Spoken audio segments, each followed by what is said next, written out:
करायची असेल तेव्हा, किंवा आपण खरं सांगितलं तर आपण अडचणीत येऊ ही भीती असते, तेव्हा माणूस खोट्याचा आधार घेतो. आता हल्ली खोटी ओळख सांगून किंवा धर्म खोटा सांगून मुलींना फसवण्याचे प्रकार सर्रास सुरू आहेत. फसवतं कोण? मुसलमान मुलं, आणि फसतं कोण? हिंदू मुली. तरी सुद्धा आपण त्याला लव जिहाद म्हणायचा नाही. धर्मस्वातंत्र्य विधेयकाला सुद्धा आपण विरोध करायचा ही आपल्याकडच्या विरोधकांची प्रवृत्ती आहे. धर्मस्वातंत्र्य विधेयकावर आता चर्चा सुरू असताना आमदार जितेंद्र आव्हाड यांनी त्यावर टीका केली. अर्थात त्यांनी टीका करणं हे आपल्यासाठी नवीन नाहीये. आंतरधर्मीय आंतरजातीय विवाहाच्या बाजूने मी आहे असं सांगताना ते म्हणाले की जातीच्या धर्माच्या भिंती तोडायच्या असतील तर जाऊ द्या ना आपल्या मुली दुसऱ्याच्या धर्मात, स्वीकारा त्यांना. आणि हे सांगताना त्यांनी त्यांच्या मुलीचं उदाहरण दिलं. ते म्हणाले की माझ्या मुलीने ख्रिश्चन मुलाशी विवाह केला, मी ते स्वीकारलं. अहो, ती सुद्धा माणसंच आहेत ना, असं त्यांचं म्हणणं आहे. आणि स्वीकारण्याचं दायित्व आपण आपल्याकडे असावं, तेवढा मनाचा मोठेपणा आपण दाखवावा. आणि मी तर आंतरधर्मीय आंतरजातीय या विवाहाच्या बाजूने आहे. या जातीपातीच्या भिंती तोडायच्या असतील, या धर्माच्या भिंती तोडायच्या असतील तर जाऊ द्या ना तुमची पोरगी दुसऱ्याच्या घरात आणि स्वीकारा ना तिला. हे बोलताना मी धाडसाने सांगतो, माझ्या मुलीने ख्रिश्चनाशी विवाह केला आहे, त्याला जावई म्हणून मी स्वीकारलाय. तो पण माणूसच आहे ना. आता आंतरधर्मीय विवाहाला विरोध करण्यासारखं तसं काही नाही, पण केव्हा? जेव्हा दोघांना एकमेकाच्या धर्माचा आदर असेल तेव्हा. पण हा लव जिहाद सारख्या घटनांमागे असलेल्या उद्देशांना आमचा विरोध आहे, आम्हाला त्यावर आक्षेप आहे. गोड बोलून, आमिष दाखवून किंवा बळजबरीने होणाऱ्या धर्मांतराला आमचा विरोध आहे. त्यामुळे बळजबरीने होणारं धर्मांतर जर रोखायचं असेल तर धर्मस्वातंत्र्य कायद्याचं आपण स्वागतच केलं पाहिजे. लव जिहादमध्ये अडकलेल्या मुली किंवा त्यांचे पालक हे जितेंद्र आव्हाड यांना दिसत नाही का? त्यांच्या यातना यांना जाणवत नाही का? कसं आहे ना, आव्हाडांसारखी लोक लव जिहाद सारख्या घटनांकडे मुद्दामून कानाडोळा करतात. नुकतीच केरला स्टोरी 2 या चित्रपटातली एक घटना सोलापूर जिल्ह्यात घडली. चित्रपटामध्ये भालाफेकपटू असलेली नेहा राजू नावाच्या एका तरुणाच्या प्रेमात पडते. मंदिरात जाणारा, पूजापाठ करणारा राजू हा नेहाला साधा सरळ मुलगा वाटतो. त्यामुळे मागचा पुढचा काहीही विचार न करता ती त्याच्याशी लग्न करून मोकळी होते. आणि लग्नानंतर राजू चेहऱ्यामागचा खरा फैजान तिच्या समोर येतो. अगदी अशाच पद्धतीने सोलापूर जिल्ह्यातल्या एका मुलीला अडकवण्याचा डाव फसला. आता तो कसा फसला हे सांगते. सोलापूर जिल्ह्यातलं नातेपुते गाव, आणि या गावातली 25 वर्षांची मुलगी नोकरीच्या निमित्ताने पुण्यात आली. एका प्रायव्हेट कंपनीमध्ये ती जॉब सुद्धा करत होती. आणि त्या दरम्यानच तिची ओळख एका मुलाशी झाली. त्या मुलाने त्याचं नाव दक्ष केशव वैद्य असं सांगितलं. नीट ऐका, त्या मुलाचं नाव काय सांगितलं? दक्ष केशव वैद्य.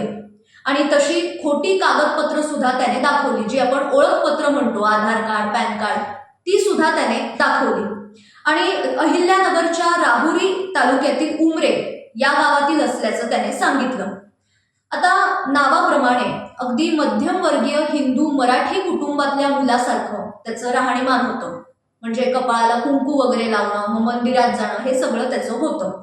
ओळख झाल्यानंतर त्या दोघांची मैत्री झाली. पुढे मैत्रीचं रूपांतर प्रेमात झालं. मग त्या मुलीने दक्षबद्दल घरी सांगितलं. घरच्यांनी सुद्धा लग्नाला परवानगी दिली. लग्नाची तयारी सुद्धा सुरू झाली. कोरोनात आई वडील वारलेत आणि एक भाऊ आहे, तो मुंबईत नोकरी करतो. गावी 6 एकर बागायती शेती आहे आणि स्वतःचं घर आहे, अशी माहिती त्याने दिली. ही मुलगी वाचली एका फोन कॉलमुळे. म्हणजे या लग्नाच्या तयारी दरम्यान त्या मुलीच्या आईला एका महिलेचा वारंवार फोन येत होता. एकदा तिची आई त्या महिलेशी बोलली, तेव्हा त्या महिलेने असं सांगितलं की दक्ष हा हिंदू नसून मुस्लिम आहे आणि त्याचं आधीच एक लग्न झालंय आणि त्याला 2 मुलं सुद्धा आहेत. आता हे ऐकल्यानंतर त्या मुलीच्या काकांनी दक्षच्या गावात जाऊन चौकशी केली. तेव्हा चौकशीत असं समोर आलं की अशा नावाची कोणतीच व्यक्ती या गावात राहतच नाही. आणि हा दक्ष केशव वैद्य प्रत्यक्षात निघाला इक्बाल शेख. पुढे तपासात त्याची कागदपत्र सुद्धा खोटी असल्याचं समोर आलं आणि फोन करणारी महिलाच त्याची बायको होती आणि तिच्याशी आंतरधर्मीय विवाह झाला होता ही सुद्धा माहिती समोर आली. लग्नाच्या काही दिवस आधी इक्बाल शेखचं सत्य उघड झाल्यामुळे ती मुलगी आणि तिचं कुटुंब यातून वाचलं. आता पोलिसांनी त्याला अटक केलीये, पण हा प्रकार किती गंभीर आहे याची जाणीव आपल्याला झाली असेल आणि ती झाली नसेल तर ती होणं गरजेचं आहे. याला शुद्ध फसवणूक आणि खोटेपणा असंच म्हणतात. आंतरधर्मीय विवाहाला प्रोत्साहन देणारे जितेंद्र आव्हाड या फसवणुकीबाबत काय म्हणणार? म्हणजे धर्माच्या भिंती तोडण्यासाठी फसवणूक झाली तरी चालेल, पण मुलींना दुसऱ्या धर्मात जाऊ द्या असं तुमचं म्हणणं आहे का? अहो जितेंद्र आव्हाड, एकदा तरी लव जिहादमध्ये अडकलेल्या मुली आणि त्यांच्या कुटुंबांना भेटा, त्यांच्या यातना काय असतात हे समजून घ्या. इतके दिवस अशा घटना फक्त चित्रपटातच दाखवल्या जातात, खऱ्या कधी घडत नाही असं म्हणणाऱ्यांसाठी ही घटना डोळ्यात अंजन घालणारी आहे. भाजप आमदार चित्रा वाघ यांचा सुद्धा एक व्हिडिओ आता समोर आलाय, पहा. सध्या वेगळ्या वेगळ्या माध्यमातून परब साहेब पोरींना गंडवायचं काम चालू आहे आणि त्याच्यामध्ये मोठा रोल हे जिमच्या इन्स्ट्रक्टरचा आहे. जिममध्ये जे इन्स्ट्रक्टर आहेत, तुम्ही जर सगळी माहिती नीट घेतली, सभापती महोदय, आकडा धक्कादायक आहे की या जिम इन्स्ट्रक्टरच्या जाळ्यामध्ये फसलेल्या ते अजून म्हणजे तेच. पण हे सध्या जे दादांनी सांगितलं हे आकडे आणखीन भयानक आहे. येणाऱ्या दिवसामध्ये निश्चितपणे हा सुद्धा आकडा सभागृहाच्या समोर आणण्याचं काम आम्ही नक्की करू. सभापती महोदय, धन्यवाद. जिम जिहाद विषयी त्यांनी आवाज उठवलाय. मध्यंतरी साप्ताहिक विवेकने सुद्धा याविषयी एक व्हिडिओ केला होता, त्यावर तुमचा खूप चांगला प्रतिसाद मिळाला. त्या व्हिडिओमध्ये ज्या घटना सांगितल्या होत्या त्या दुसऱ्या राज्यातल्या होत्या, पण महाराष्ट्रात सुद्धा अशा घटना आता समोर यायला लागल्यात. इतके दिवस लव जिहाद असं म्हटलं की आपल्या डोळ्यासमोर काय यायचं, तर मुलींना फिरवणारी ती मुसलमान टवाळखोर मुलं, त्यांना त्यांच्या हातात दिले जाणारे महागडे फोन, मुलींना पटवण्यासाठी त्यांना दिला जाणारा पैसा, एवढंच आपल्याला माहिती होतं. पण आता लव जिहादचे सुद्धा नवनवे टूलकिट समोर यायला लागले. आपला धर्म ओळख लपवून ठेवणं आणि मुलींना प्रेमाच्या जाळ्यात ओढणं हा एक भाग झाला, पण शाळा, कॉलेज, ऑफिस पासून जिथे जिथे शक्य होईल तिथे तिथे मुलींना फसवायचं, हा जिहाद करायचा, हा दुसरा भाग आहे. अहो, त्यांच्याकडे एक नाही 100 कल्पना आहेत, 100 आयडिया आहेत, पण त्यांच्या प्रत्येक जाळ्यात आपण अडकायचं असं हिंदू मुलींनी काही ठरवलंय का? म्हणजे आपले डोळे कधी उघडणार, हिंदू मुली कधी जाग्या होणार, असे अनेक प्रश्न यातून निर्माण होतात. संस्कार कमी पडतात, संस्कृती हरवत चाललीये, संवाद कमी झालाय.